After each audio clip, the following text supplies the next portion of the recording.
What an embarrassment. What an absolute embarrassment.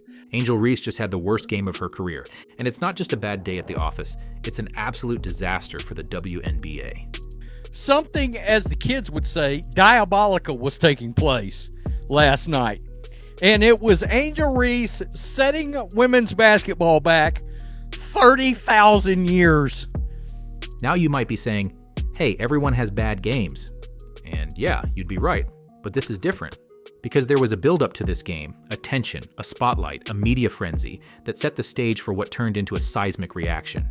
And that reaction drudged up everything the WNBA has been desperately trying to move past. All of it came to the forefront in one night, and the WNBA only have themselves to blame. Last night was further proof as to why people do not respect the WNBA. No, they weren't on the court. Cathy Engelbert doesn't control missed shots or poor decisions, but the league absolutely set the stage for a prime-time embarrassment at a league level.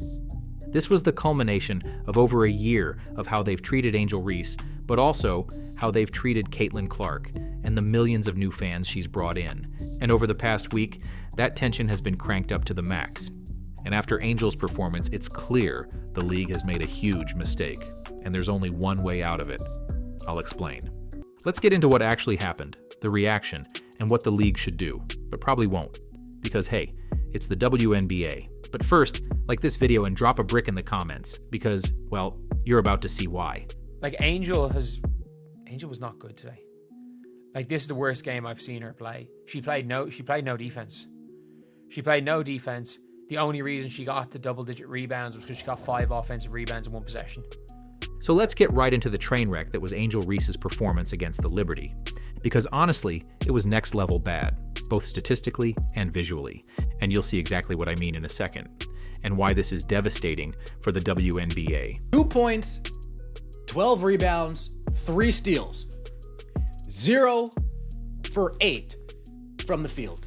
33% from the free throw line. There's not really much I can add to that. It was absolutely dismal in every possible way. And even though it's early in the season and too soon to draw conclusions, WNBA fans and sports analysts alike couldn't help but point out the obvious. She missed 5 shots on one possession today. She caught 5 offensive boards in one possession. Offensively, she was 0 for 8 from the field, and those misses ended up being a lot of rebounds that padded her stats. But the thing that people noticed most in that sequence was her tunnel vision. And Angel Reese, she regressed. In this play, she had tunnel vision. She had players all around her. She should have just kicked it out. Camila Cardoso just looks at her, just decides to walk away. She's over it. And Jonquel Jones just goes, not in my house. And it wasn't just this game. When you look at her totals for the year, she's had a rough start. Angel Reese again, leading the league in the lowest plus minus. Oh no. 5 for 22 and 10 turnovers through 2 games. I'm not going to harp on this much more, but when ESPN takes time to comment, you know it's a bad day at the office. And they dropped a 10 megaton nuke straight to everyone's phones. Did Angel Reese break? I didn't say it was a good record. I never said that. Shout out to you, Price, because I missed this. Historically bad shootings with a E emoji. Angel Reese goes 0 for 7 from within 4 feet of the basket to tie most misses from that distance in the WNBA over the past 10 seasons. Now, normally something like this, a bad game, would just get written off. Everyone has an off night. You move on. But here's where things get bad. It wasn't just the stats. In a world driven by sound bites and snapshots, Angel Reese gave us a low-light reel for the ages. It's almost like a fail montage, but it's just an unedited sequence of miss after miss. This is the kind of stuff that doesn't just disappear. These clips get posted, shared, replayed, and memed into eternity. So get your Tylenol ready, because here's 15 seconds of pain.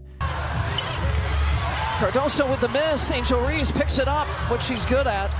Getting another offensive rebound. She says, give me that. How about another? Persistence trying to pay off. Jones gets a piece. Angel Reese won't give up. This was a short, brutal, and instantly shareable snapshot of just how rough Angel's night really was. And if that wasn't bad enough, there was a graphic making the rounds. A visual breakdown that detailed every painful second of that sequence. It was all there, laid out second by second like a crime scene analysis. And, there's something going around right now with the play-by-play. It talks about Angel Reese rebound, Angel Reese miss, Angel Reese rebound, Jonquel Jones block. It's just, you can't write this, but And while it was a tough night for Angel, it was worse for the league. Because the clips of her repeatedly missing 1-foot layups and padding her stats with me-bounds spread like wildfire. And it didn't just go viral. It reinforced the underlying criticisms that have dogged the WNBA since day one about skill level, about entertainment value, about whether the league is worth watching. And the worst part? Those lowlights were coming from one of the most visible and outspoken players in the league. The player who says things like this. Yeah, the reason why we watching women's basketball is not just because of one person, it's because of me too. And the aftermath was exactly what you'd expect. It was brutal. All I gotta say is, wow. I've never seen anything like it. I've never seen anything like it about the Angel Reese game. And after that game yesterday, there's no lying anymore. The internet does not hold back. And X lit up immediately with posts like this. Angel Reese with her signature move. Angel Reese went off tonight. This may be the most embarrassing sports clip in history. Angel Reese doing Angel Reese things. I just can't quite figure out why Angel Reese isn't as popular as Caitlyn Clark. Who doesn't like to watch this? And it wasn't just Angel haters. Angels fans could no longer deny the shortcomings that have plagued her in the WNBA. Her defenders, you can't defend this. And look, this ain't the first time. We know it's not the first time. This is just the first time that all the clouds aligned and there was no points. You're seeing fans turn on her. You're seeing fans turn on Angel Reese. I've never seen the Angel Reese hate watch be like this. I'm hearing Sky fans. I'm hearing Sky fans. I'm hearing Angel fans being like, you know what? She needs to do something about the layups. Now look, I'm sure Angel will turn things around and, excuse the pun, rebound to a degree. But this one brought out an instant and almost cathartic response from WNBA fans and observers. Almost like an I told you so moment. Well, it all starts with how people feel the WNBA has treated Angel Reese and mistreated Caitlyn Clark. Let's quickly rewind to what started it. Everybody cares. It is a little that Bird Magic moment, if you recall, from 1979 when those two rookies came in from a big college rivalry, one white, one black. And so we have that moment with these two. But the one thing I know about sports, you need rivalry. The WNBA knew Caitlyn Clark was a monster draw the moment she left college. She had just set the all-time NCAA scoring record, men's and women's. She took a mid-tier Iowa program to back-to-back national title games, and her final championship game against South Carolina, it drew 18.9 million viewers, without Angel Reese in the picture, so no, she can't take credit. But instead of letting Caitlyn stand on her own as the face of the league, the WNBA decided to manufacture a rivalry. All because Angel Reese waved her hand and pointed at her finger. They elevated Angel, they promoted the drama, they built the narrative. But over the course of last season, it became painfully clear. Caitlyn Clark was the far superior player. And more importantly, she was the one people were tuning in to watch. Stays here with Indiana. Clark, a deep one. You bet! 2 in the first quarter against Connecticut. Clark, shot a 3. The contrast between the two players was Grand Canyon-sized. Caitlyn Clark was breaking records, selling out arenas, and putting up highlight after highlight. Angel Reese, while marketable and having a strong rookie campaign that got her an all-star nod, wasn't delivering anywhere near the same level of production or impact. Let's make this very clear in terms of actual skill and maybe even production. It is not a rivalry. And if it is a rivalry, it's Benzino biting at the heels of Eminem at his peak. What are we really doing here? But still, the league kept pushing the Caitlyn versus Angel rivalry, as if it was some kind of equal showdown. They kept packaging it, promoting it, selling it, even when the gap between the two on the court was undeniable. Any other league, this would be described as huge embarrassing failure. In the WNBA, Angel Reese is still being described as a big star. And because the league and the media kept debating Angel versus Caitlyn, even though the gap was clear as day, and underselling Caitlyn's impact, Caitlyn Clark fans, who could clearly see who was actually driving the momentum, took every opportunity last season to point out Angel's shortcomings. And the reason why people are hate watching, the reason why people are showing this is that basketball fans are being gaslit into being told that she was, I'm not saying good because she's extremely effective, but a talented basketball player. Angel Reese is all heart. And you'd think that chapter would have closed by now. Caitlyn Clark was named Rookie of the Year. She was Time's Athlete of the Year. She has 41 nationally broadcast games this season. The Caitlyn Clark effect has only gotten bigger. The league had every opportunity to move on from the manufactured rivalry. They could have let Angel be Angel, let her carve her own path, build her spotlight without it always being tied to Caitlyn. And honestly, that would have been good for her. She's not Caitlyn. She's a completely different player. But instead, they ran it back. They hyped it up all over again. And the results so far, they've been disastrous. And the WNBA wanted to capitalize on the Angel Reese-Caitlyn Clark rivalry by putting these two teams up against one another 5 times during this season. Now, yes, the game averaged 2.7 million viewers, the most for a WNBA regular season game since 2000. But let's be honest, just like the Sky moving their fever matchups to the United Center, you've got to believe that's mostly because of Caitlyn. And while the numbers look great on paper, it's the aftermath of that game that's been a nightmare for the league. And this is why Angel's bad game is a huge issue for the WNBA. You'll see exactly what I mean in a minute. Because it has escalated into something where now there is an investigation going on because there has been hateful fan comments, supposedly, directed towards Angel Reese. In a game that featured a near altercation between the two players based on a normal basketball play, the internet couldn't help but twist the incident into something it wasn't.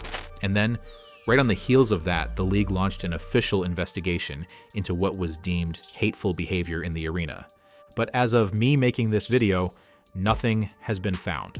No timeline has been given, and no one who was actually there has reported anything concrete that happened that we've heard about. Not getting details from any of the players, coaches, staff who were actually there in the arena. So with this, it kind of confirms my hypothesis that the WNBA was looking at stuff on social media and thought it was a good idea to open an investigation based on social media claims that didn't have any validity to them. And like we have talked about, the one audio clip that is going viral is actually something from a famous YouTuber. It is not someone in the crowd shouting animal noises. So yeah, this looks like an investigation based almost entirely on internet rumors.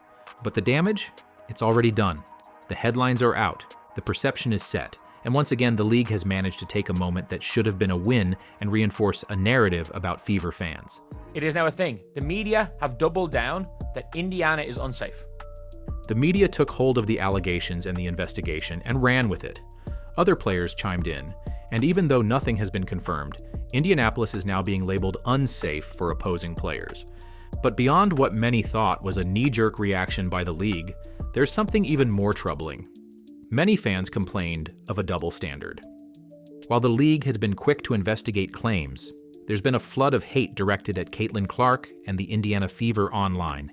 Hate that, by the WNBA's own no space for hate policy, should absolutely qualify for investigation or league response. And worse, some of that is coming directly from Angel Reese herself. She recently reposted a TikTok referring to Caitlyn Clark as a white girl. No statements, no pushback, no public acknowledgement at all. And here's the problem. Because the league put Angel in the spotlight and continues to prop up this rivalry, a rivalry that's been racially framed from the start, everyone is watching. And when the player they're propping up and protecting has an off night, a lot of fans aren't going to let it slide. And here we are, how many days later? This is Friday, that was Saturday. 6 days later, not a lick of proof. The coach comes out, we didn't find out about it until everybody else did. So now we've got a person standing in a room with a spotlight on them every time they play basketball, and the basketball's not good on top of it. It wasn't good beforehand, but... So it was the perfect storm. The moment Angel Reese laid the biggest egg of her career, everyone jumped on it. Everyone clipped it, shared it, memed it, and ran with it. And what made it even worse, from a contrast perspective, and from a spotlight that shows just how badly the WNBA is fumbling things, is that it happened at the exact same time that Caitlyn Clark, in just her first couple of games, was already out here setting records. She tied yesterday. People are talking about her tying the record for most 20 points, 10 assist games in WNBA history. She actually broke another record, the most 25-point 10-game assists in WNBA history. And because of all this, the records, the impact, the spotlight, Caitlyn Clark is already being brought up in the GOAT conversation. Oh, 41 games. That's crazy. And there's other people on the list that have 500 and 700 games. That's Rosé, 40 better salute.